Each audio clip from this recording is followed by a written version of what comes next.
اور عزیزان ملت اسلامیہ، چند الفاظ میں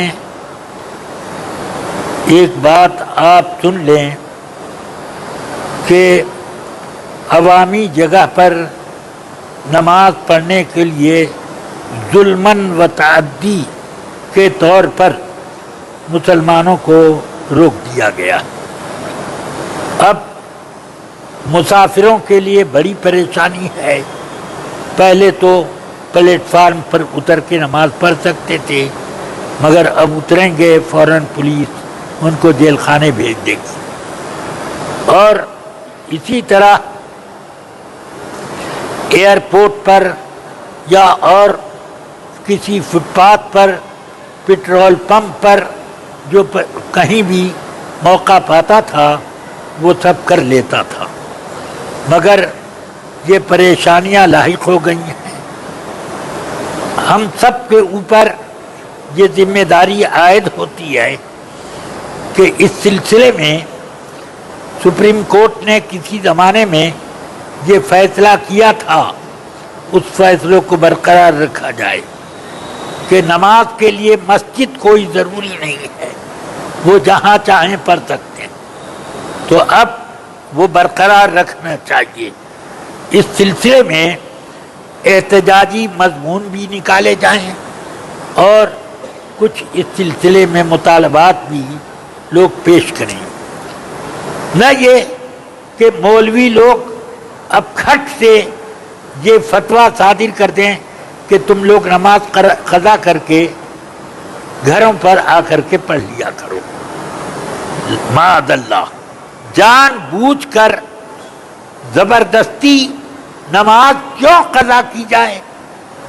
آپ یا تو سفر چھوڑ دیجئے، اور یا جبکہ فرمایا گیا کہ آدمی کو ایسی نوکری کرنا حرام ہے جس میں اس کو نماز چھوڑنی پڑتی ہو، قضا کرنی پڑتی ہو، تو یہ ایسا سفر کیسے جائز ہو جائے گا؟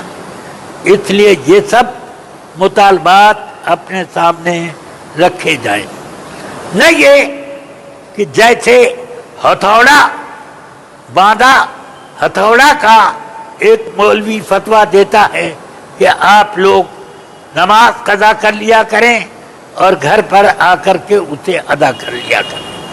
معاذ اللہ، توبہ توبہ، جان بوجھ کر یہ تو توفیق نہ ہوئی کہ احتجاج میں اپنے کوئی مراسلہ اخبار میں دیتا، البتہ نماز قضا کرنے کا حکم نامہ ضرور اخبار میں شائع کر دیا۔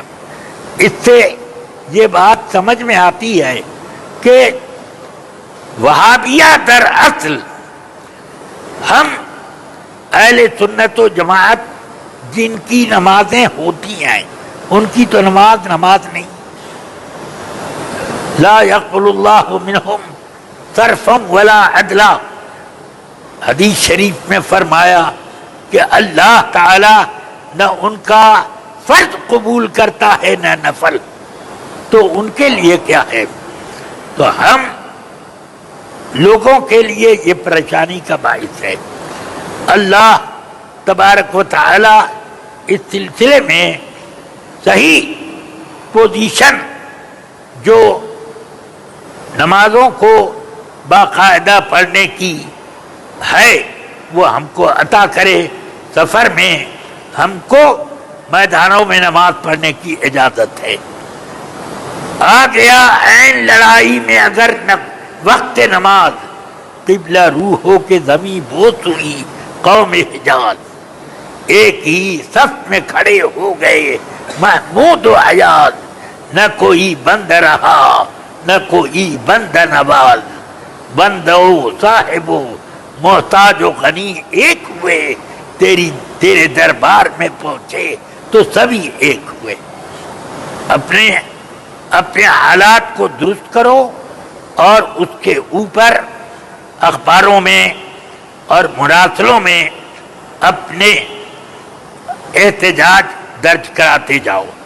اللہ تبارک و تعالی مسلمانوں کو توفیق، ہمت اور ان کے مذہبی معاملات کی جو آزادی ہو سب عطا کرے. صلی اللہ تعالی علی النبی الکریم وآلہ